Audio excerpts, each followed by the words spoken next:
A paz a todos. Quero cumprimentar os irmãos que estão aqui no templo.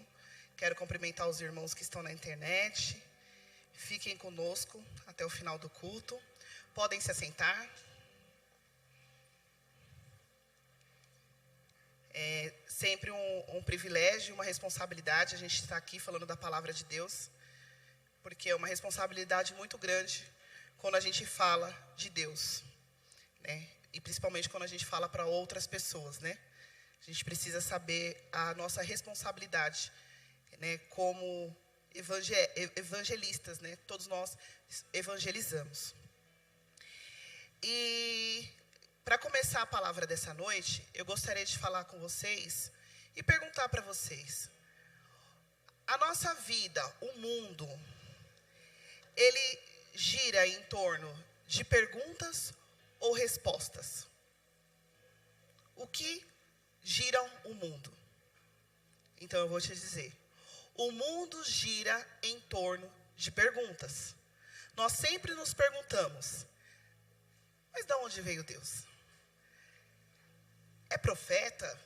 É de Deus? A palavra foi de Deus? É profecia? Nós sempre perguntamos algo.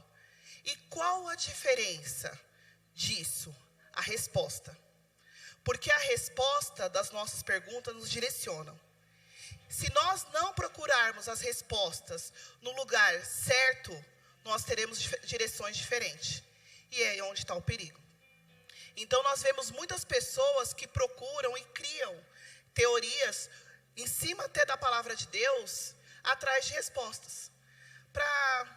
O que vai acontecer depois que eu não estiver mais aqui? Para onde eu vou? Será que existe céu? Será que existe inferno? A gente fica se perguntando sobre isso. E aí o grande perigo é onde as pessoas buscam essas respostas. Elas buscam em cartas, em tarôs, em videntes, às vezes em profecias, em profetas. E elas ficam girando, porque elas querem saber sobre o futuro.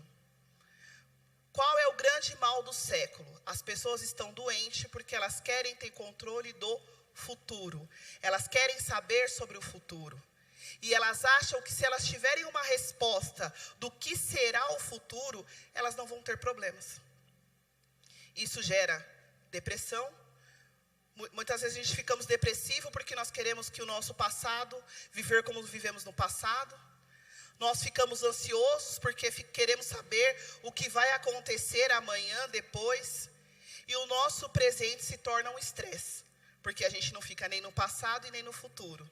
Mas também não vivemos o nosso presente.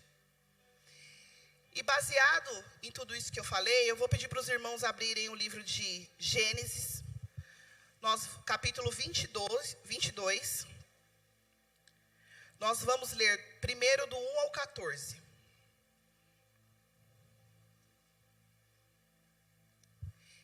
Eu vou ler lá no telão. Lá diz assim: passando algum tempo, Deus pôs Abraão à prova, dizendo-lhe: Abraão, e ele respondeu: eis-me aqui. Então disse Deus: tome o seu filho, seu único filho Isaque, a quem você ama, e vá para a região de Moriá. Sacrifique-o ali com holocaustos, num dos montes que eu lhe indicarei. Na manhã seguinte, Abraão levantou-se e preparou-se um jumento. Levou consigo 2 de seus servos e Isaque, seu filho. Depois de cortar lenha para o holocausto, partiu em direção ao lugar que Deus lhe havia indicado. No terceiro dia de viagem, Abraão olhou e viu o lugar ao longe. Disse ele a seus servos: fiquem aqui com o jumento, enquanto eu e o rapaz vamos até lá.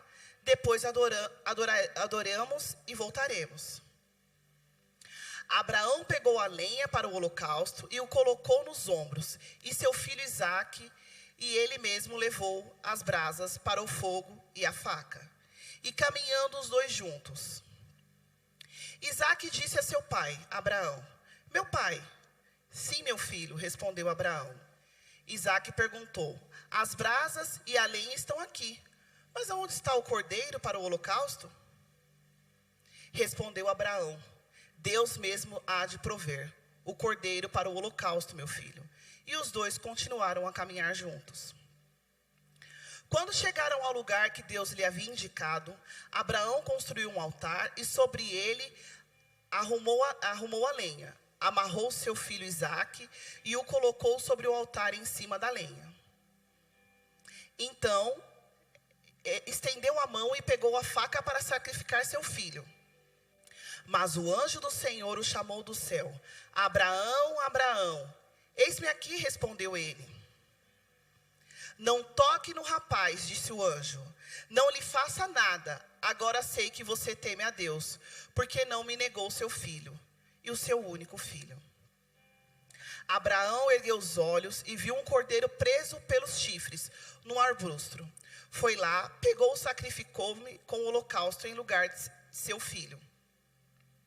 Abraão deu àquele lugar o nome de O Senhor Proverá. Por isso até hoje se diz: no momento do Senhor se proverá. Amém?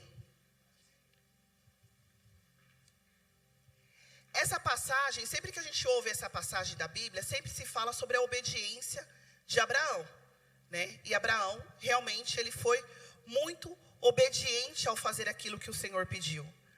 Mas, se nós prestarmos atenção no começo do texto, Deus dá uma ordem para Abraão, mas Abraão não tem uma resposta do porquê. Deus fala: pegue o seu único filho e leve em sacrifício. Em nenhum momento Deus disse o porquê e para que ele estava pedindo aquilo. E aí Abraão também não perguntou. A palavra segue no versículo 2 dizendo que Abraão no dia seguinte pegou os servos, os holocaustos, o filho e foi. E o que a gente aprende com isso? Muitas vezes o Senhor nos direciona a fazer algumas coisas. E qual é a nossa primeira ação? Por quê? O Senhor diz: eu tenho um ministério preparado para você. Por que eu? Eu não estou preparado. Deus fala: vai e faz alguma coisa. Mas por que eu, Deus? Por que eu tenho que fazer isso? Por quê? E nós começamos com o porquê e não fazemos a vontade do Senhor. Deus, Ele espera de nós obediência, mas sem murmuração. Abraão, naquele momento, estava vivendo, talvez, a maior dificuldade da vida dele. Mas ele não ficou atrás de respostas. Ele seguiu para fazer a vontade de Deus. Muitas vezes, quando algumas coisas vêm sobre a nossa vida, quando vem doença, quando vem a morte, nós perguntamos a Deus: Senhor, não é justo. Por que comigo? Por que para mim? Por que na minha casa? Ah, ele era tão bom, eu sou tão boa. Por que, Senhor, o Senhor colocou a mão nas minhas finanças, fazendo com que eu passe isso? Eu sempre fui dizimista e ofertante. Por que comigo? E nós começamos a questionar a Deus e perguntar a Deus sobre uma ordem que Ele nos coloca, porque nós queremos uma resposta. Como se a resposta fosse mudar o rumo. Ou como se Deus falasse assim: ai, coitado, eu acho que é melhor eu parar, né? A gente às vezes tem a esperança de que Deus mande a gente recuar. Então, eu quero deixar algumas perguntas para vocês. E a primeira: tem algo que o Senhor tem pedido a vocês, e ao invés de você levantar, pegar os seus servos, o seu holocausto e ir, você está perguntando por quê?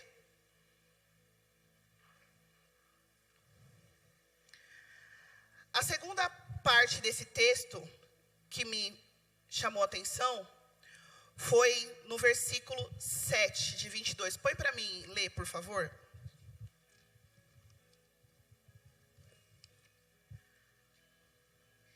Isaque disse a seu pai Abraão: meu pai. Sim, meu filho, respondeu Abraão. Isaque perguntou: as brasas e a lenha estão aqui, mas onde está o cordeiro para o holocausto? Muitas vezes, nós estamos fazendo aquilo que Deus nos direcionou a fazer, e as pessoas estão perguntando: por que você está fazendo isso? Você está ofertando, você está dizimando, mas você não tem nem para você direito. Você está todo domingo na igreja, mas a sua vida para mim continua a mesma coisa. Por que você tem feito isso? As perguntas são inúmeras, porque nós estamos na presença de Deus e às vezes não estamos da forma que nós queremos e nem da forma que o mundo acha que tem que ser. Mas qual é a diferença? A nossa resposta. Abraão se virou para o filho dele e disse: Deus proverá. O que nós temos respondendo às pessoas quando elas nos confrontam por estarmos na presença de Deus? Nós falamos, Deus proverá? Ou nós paramos um tempinho para reclamar daquilo que Deus está fazendo? É muito difícil mesmo estar na presença. Mas eu estou lá. É difícil ofertar, mas eu estou fazendo. Nós esquecemos da nossa responsabilidade como representantes de Cristo na terra. A nossa resposta pode colocar uma pessoa ou tirá-la da presença de Deus. Nós temos que ter responsabilidade do Evangelho. Às vezes eu posso desabafar com o Rubinei, porque o Rubinei está maduro na fé. Ele entende as dificuldades, ele entende o que é passar. Mas não é para qualquer pessoa. Porque nós estamos falando do amor de Deus para ela. Nós temos que encorajar pessoas a estar dentro da presença de Deus.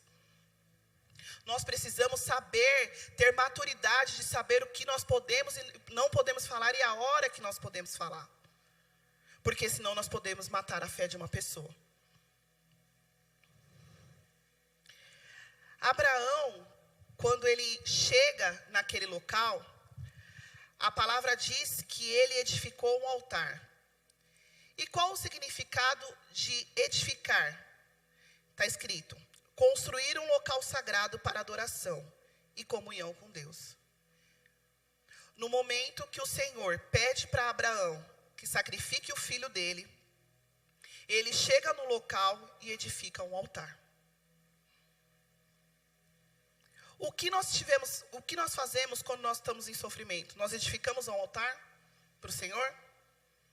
Ou nós usamos o nosso sofrimento de desculpa para não fazer? Eu estou sofrendo, eu não vou mais na igreja. Eu estou em sofrimento, eu não trabalho mais na obra.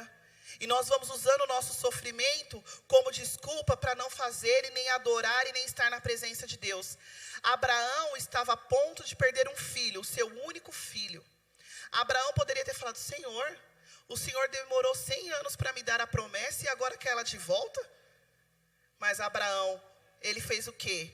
Ele foi e ele edificou um altar para adorar ao Senhor. Qual é a nossa desculpa para não adorarmos a Deus? Adorarmos a Deus em tempos felizes é maravilhoso, é bom. Mas Deus nos conhece na provação. É quando nós estamos fazendo por prova e nós estamos aqui orando, estamos aqui adorando. Nós temos muitos testemunhos de irmãs que passaram por momentos difíceis de saúde e estavam aqui adorando a Deus. Quando nós falamos buscar o reino de Deus em primeiro lugar, nós estamos falando sobre isso, de colocar Ele na frente. Ninguém está falando que nós não vamos ficar tristes, mas nós vamos adorar. Nós vamos estar em comunhão. Porque aí nós não queremos ter comunhão com os irmãos, nós não queremos mais adorar, porque por causa do nosso sofrimento. E nós começamos a querer que Deus nos veja como um coitado. E nós acreditamos que Deus vai nos trazer o refúgio, a bênção, porque nós sofremos. Grandes homens passaram por provação na Bíblia, de Gênesis a Apocalipse. Todos eles passaram por dificuldade para chegar na bênção. E todos eles só chegaram na bênção porque eles resistiram. Porque se eles tivessem parado no meio do caminho, o nome deles não estava escrito aqui.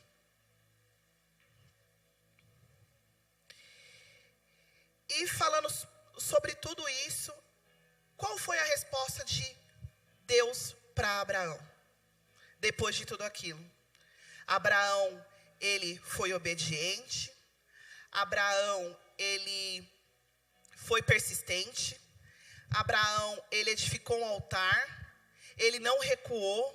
E no final, a resposta dele veio em forma de sobrenatural. Em forma de milagre. Muitas vezes nós queremos viver o milagre, mas nós não queremos passar o processo do milagre.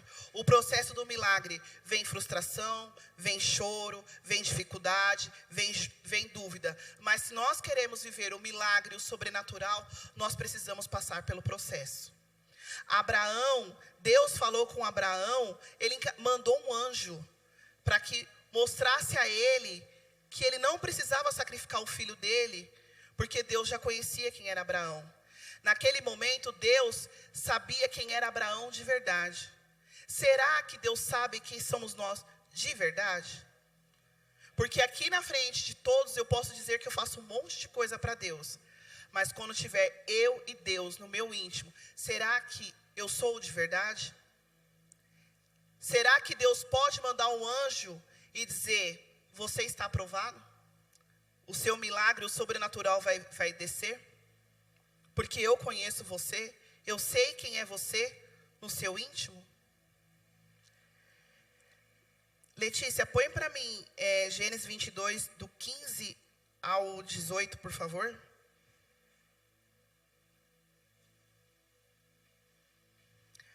Abraão não murmurou, ele se posicionou, ele adorou e ele recebeu o milagre. As consequências boas disso, Deus fala com Abraão. E ele diz lá no versículo 15: pela segunda vez o anjo do Senhor chamou do céu Abraão e disse, juro por mim mesmo e declaro ao Senhor que por todo o feito que fez, não me negando o seu filho, o seu único filho, esteja certo de que abençoarei e farei os seus descendentes tão numerosos como as estrelas do céu e como a areia da praia do mar. Sua descendência conquistará as cidades dos que lhe foram inimigos. E por meio dela, todos os povos das terras serão abençoados, porque você me obedeceu. A obediência de Abraão, o posicionamento de Abraão, chegou até nós. E nós estamos aqui, graças a Jesus, né? Que morreu na cruz do Calvário, mas porque homens obedeceram a Deus. Muitos querem viver o versículo de 15 a 18, que são, eu farei a sua casa, abençoarei, mas não querem viver do 1 ao 14, que são que é o processo para que se chegue na bênção. E a gente pergunta, mas será que eu sempre vou ter a resposta certa? Como eu sei que é a resposta certa? Como eu sei que aquilo vem de Deus? Porque nós temos dúvida. Eu, pelo menos, tenho. Às vezes a gente pergunta para Deus e a gente fala, meu Deus, é de Deus? Foi Deus que falou? Foi Deus que fez? O que é? E aí, lá em João 14, 6 diz, põe para mim ler, por favor. Respondeu Jesus, eu sou o caminho, a verdade e a vida. Ninguém vem ao Pai se não for por mim. Todas as respostas estão em Jesus. Ai, mas é fanatismo, é loucura. Não. Jesus é o Jesus da cura, da prosperidade, da bênção, do milagre. Então, todas as respostas do direcionamento é Jesus. Nós precisamos saber, como eu sei que vem de Deus? Porque o que vem de Deus não tem confusão. O que vem de Deus traz paz. Ainda que eu esteja num cenário muito difícil. Quando eu olho para Abraão, com um filho, levando um filho, eu entendo que ele tem a paz que excede todo entendimento. E a palavra de Deus diz que a palavra que excede todo entendimento só pode estar em Cristo Jesus. As pessoas têm que olhar para você e falar assim, como você está passando por tudo isso com paz? Porque eu tenho Jesus. E se eu tenho Jesus, eu tenho a paz que excede em todo entendimento. Nós nunca vamos esperar que o mundo entenda essa paz. Eles sempre vão nos questionar com perguntas para que nós duvidemos para que nós fomos chamados, para onde nós fomos. Mas se nós tivermos a resposta certa, nós sempre estaremos na presença de Deus. Amém? Eu quero pedir para todos os irmãos ficarem de pé. Eu quero pedir nesse momento que vocês reflitam sobre respostas que você precisa para a sua vida. Mas nós temos que entender que nem sempre as respostas vai ser a que eu espero, que é o mais frustrante. A gente sempre quer, a resposta vem de Deus, então a resposta vai vir conforme eu quero. Não. Às vezes a cura é a morte. Às vezes a resposta de um emprego é a demissão. E não é o que eu quero, mas é o melhor. Quais são as perguntas que vocês fazem para Deus que vocês precisam de respostas? E se vocês fizerem a pergunta para a resposta certa, vocês viverão milagres. Vocês vão viver o sobrenatural de Deus. Amém? As palmas louvam o Senhor.